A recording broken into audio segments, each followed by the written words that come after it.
यानी कि एक ही क्लासरूम में बहुत अलग अलग टाइप के बच्चे रहेंगे और उनमें जो डेवलपमेंट का सीक्वेंस होगा वो सबके लिए अलग अलग होगा।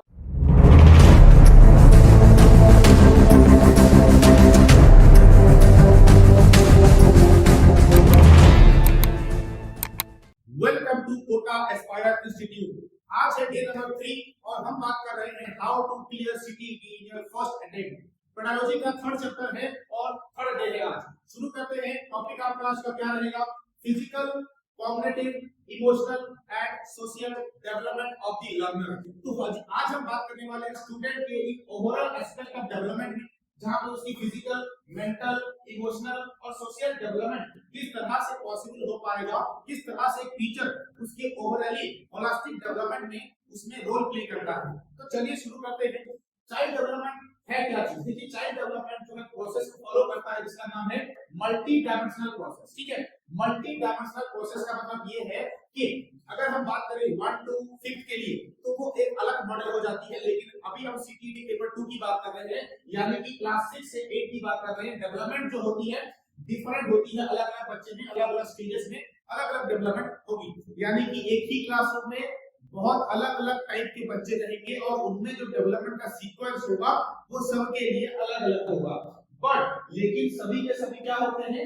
इंटर रिलेटेड होते हैं, यानी कि बच्चे का अगर फिजिकल डेवलपमेंट अच्छा है तो वो उसका social development, emotional development, cognitive development ये सारे उसमें रिलेटेड होंगे। एक के साथ दूसरा भी इंटर रिलेटेड होगा। तो इसी की बात हो रही है, इसी सारे डोमेन्स की बात हो रही है यहाँ पे। अगर हम बात करें फर्स्ट ऑफ ऑल शुरुआत करी जाए किसकी? शुरुआत करते हैं उसके बच्चे के फिजिकल डेवलपमेंट से। Physical development refers to growth of the body, यानी कि बॉडी का अगर ग्रोथ हो रहा है वो क्या है? फिजिकल डेवलपमेंट है। ठीक है, तो उसको ग्रोथ भी हम बोल सकते हैं। और यहाँ पे बॉडी के साथ मसल्स की बात हुई है, उसके बोन्स का जो है ग्रोथ हो रहा है, उसमें मोटर स्किल्स जो है डेवलपमेंट हो रही है। मोटर स्किल्स यानी कि क्या?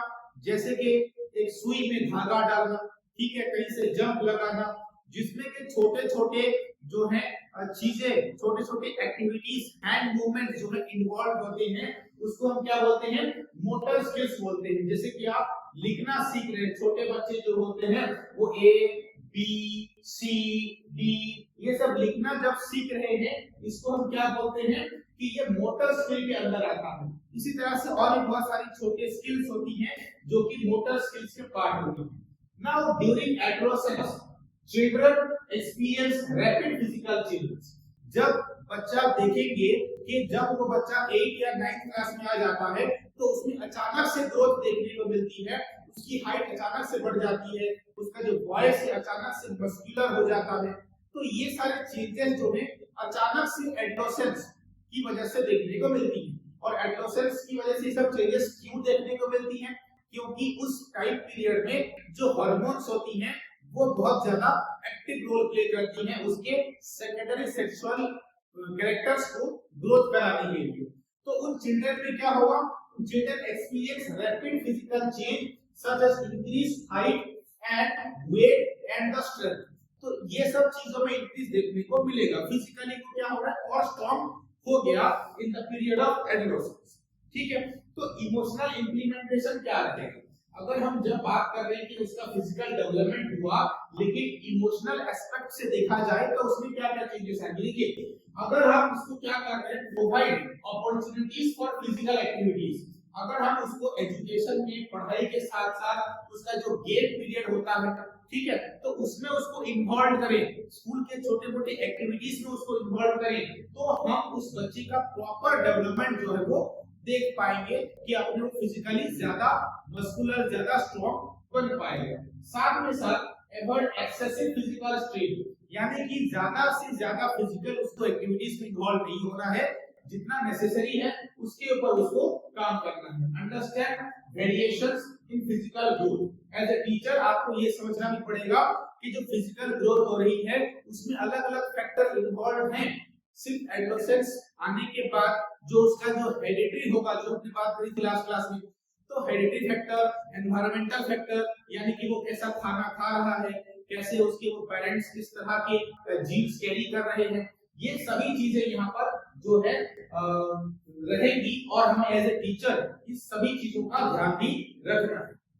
आगे बात करते हैं, नेक्स्ट टॉपिक रहेगा कॉग्निटिव डेवलपमेंट। देखिए कॉग्निटिव डेवलपमेंट का मतलब क्या है कि अगर कोई बच्चा involves development of thinking, reasoning, problem solving, इन सब चीजों में एक्टिविटी में इन्वॉल्व हो रहा है, यानी मैथमेटिकल प्रॉब्लम सॉल्व करना, चीजों को लॉजिकली थिंक करना, ठीक है, तो कोई भी प्रॉब्लम आए तो उसका सॉल्यूशन फाइंड आउट करना, ये होता है कॉग्निटिव डेवलपमेंट। यानी कि ब्रेन का डेवलपमेंट इस तरह के प्रॉब्लमेटिक सॉल्यूशन से बाहर निकालने के लिए जब वो अपने दिमाग को, अपने एक्सपीरियंस को, अपने नॉलेज को इंप्लीमेंट करता है, तब उसको हम बोलते हैं कि भाई इसका कॉग्निटिव डेवलपमेंट हो चुका है। इसमें उसका डिसीजन मेकिंग भी जो है वो एबिलिटीज जो है वो इंक्रीज हो जाती हैं, जो जल्दी जल्दी डिसीजन ले पाएगा कि ये मेरे लिए सही है और ये मेरे लिए गलत है। इन सब चीजों को भी हमें ध्यान में रखना है। At this stage, children move towards logical and abstract thinking. Educational implementation हम बात करेंगे ये, तो इस स्टेज में जब बच्चा आएगा कॉग्निटिव डेवलपमेंट के स्टेज में आएगा, तो क्या होगा, उसका लॉजिकल थिंकिंग इंक्रीज होगा, यानी कि वो समझ पा रहा है कि ये काम करना सही है सोसाइटी के नजर पॉइंट ऑफ व्यू से, ये काम करना गलत है, ये काम जो है मेरे लिए अच्छा है, समझ रहे हैं। तो इसका प्रॉपर नॉलेज हो जाता है जब वो एडोलेसेंस पीरियड में आ चुका होता है, एब्स्ट्रैक्ट थिंकिंग करता है, ठीक है, यानी कि वैरायटी ऑफ चीजों को साथ में रखता है और तब जाके वो कंक्लूजन में जाके पहुंचता है।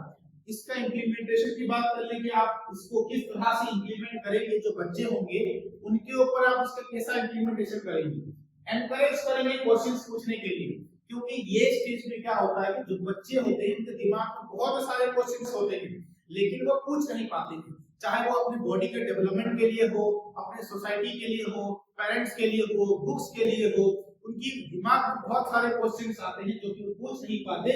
तो आप एज ए टीचर अगर वो एनकरेज करेंगे क्वेश्चंस पूछने के लिए, तो अभी जाके वो थोड़ा सा और उनका ब्रेन का डेवलपमेंट होगा और उनको जब जवाब मिलेगा तब वो सेटिस्फाइड होंगे उस जवाब से, तो और आपसे सवाल पूछेंगे, उसमें उनका जो रीजनिंग कैपेसिटी है तो उसका वो डेवलपमेंट देखने को मिलेगा। उसके साथ एज टीचर आप और क्या कर सकते हैं, यूज प्रॉब्लम सॉल्विंग एक्टिविटीज।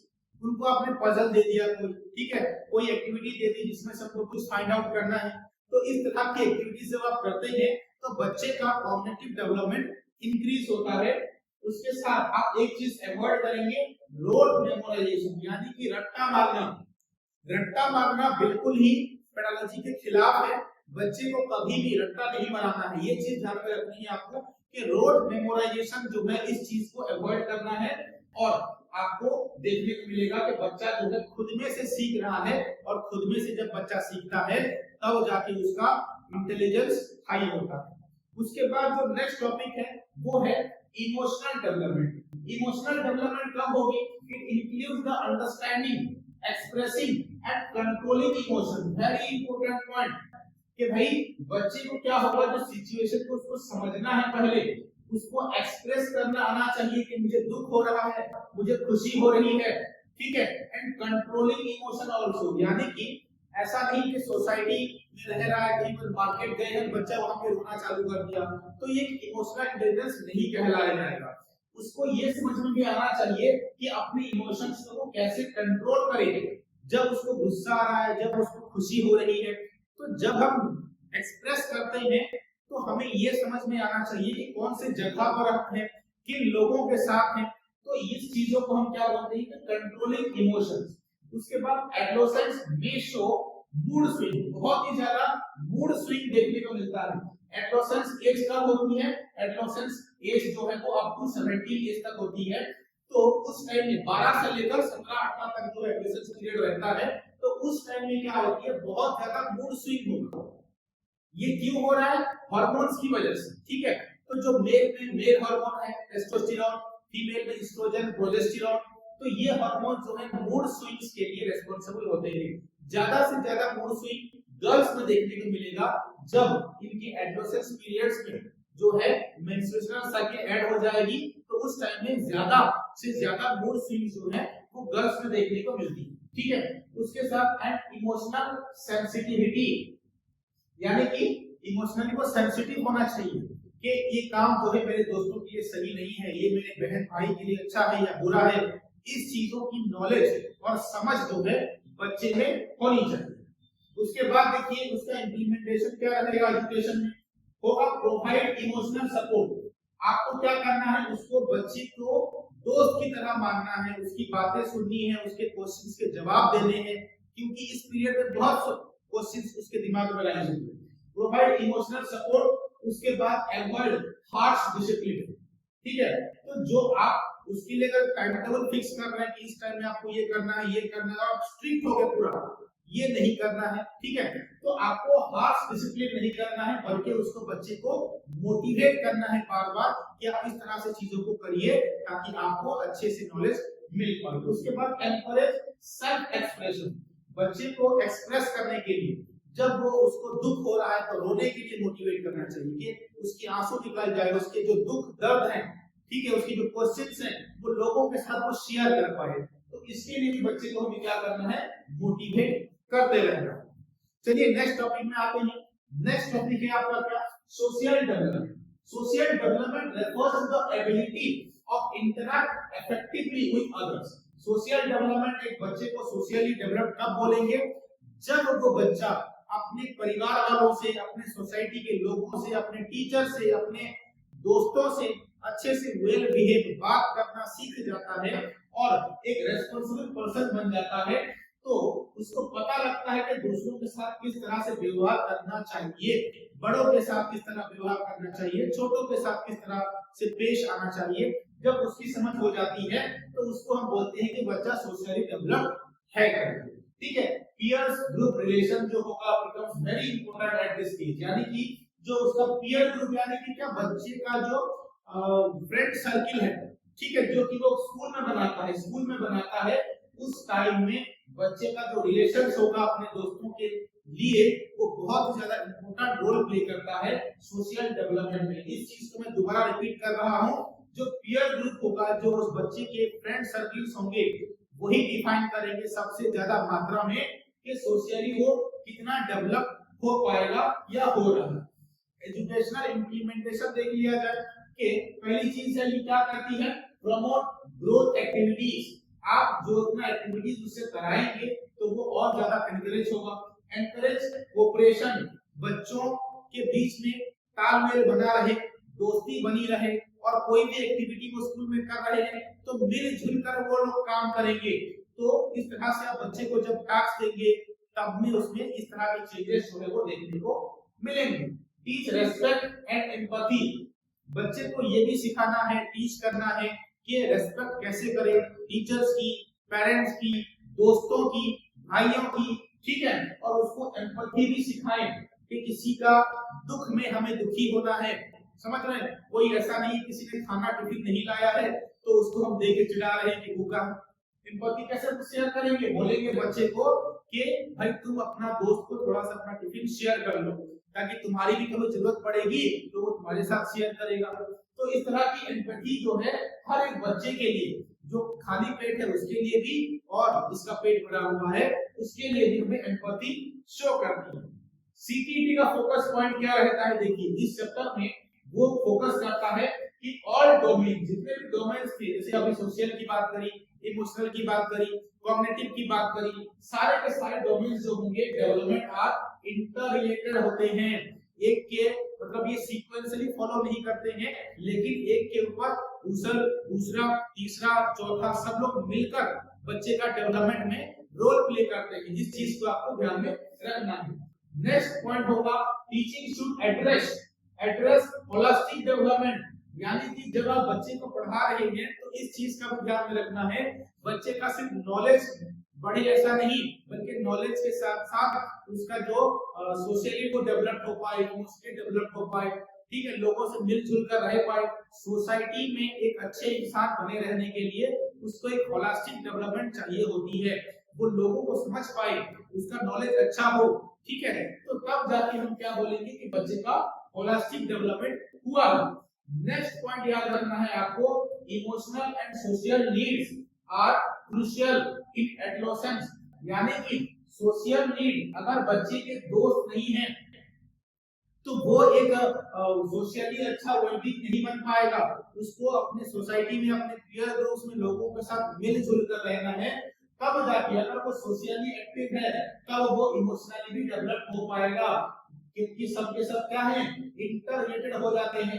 तो दोनों के दोनों डेवलपमेंट इंटररिलेटेड भी हैं और ये जो है क्रिशियल रोल प्ले करेंगे। इसमें एडोलेसेंस पीरियड में, अगर वो एडोलेसेंस पीरियड में उसको ये सब चीजें मिल जाती हैं, सोशली डेवलप हो जाता है, इमोशनली वेलबींग हो जाता है और कॉग्निटिव डेवलपमेंट हो जाता है, फिजिकल थिंक का सही से ग्रोथ है, तब वो बच्चा जो होगा वो एक अच्छा ह्यूमन बीइंग आगे जाके बनेगा। तो सीटीईटी इसी सब चीजों के ऊपर फोकस करती है। आई होप कि आपने ये लेक्चर एंजॉय किया होगा। अगर एंजॉय किया है तो चैनल को सब्सक्राइब करिए, अपने दोस्तों के साथ शेयर करिए वीडियो को, ठीक है। और मिलते हैं चैप्टर नंबर 4 में, नेक्स्ट टॉपिक में, नेक्स्ट क्लास में, नेक्स्ट डे में, दैट इज टुमारो, ठीक है। तब तक के लिए धन्यवाद, गुड नाइट।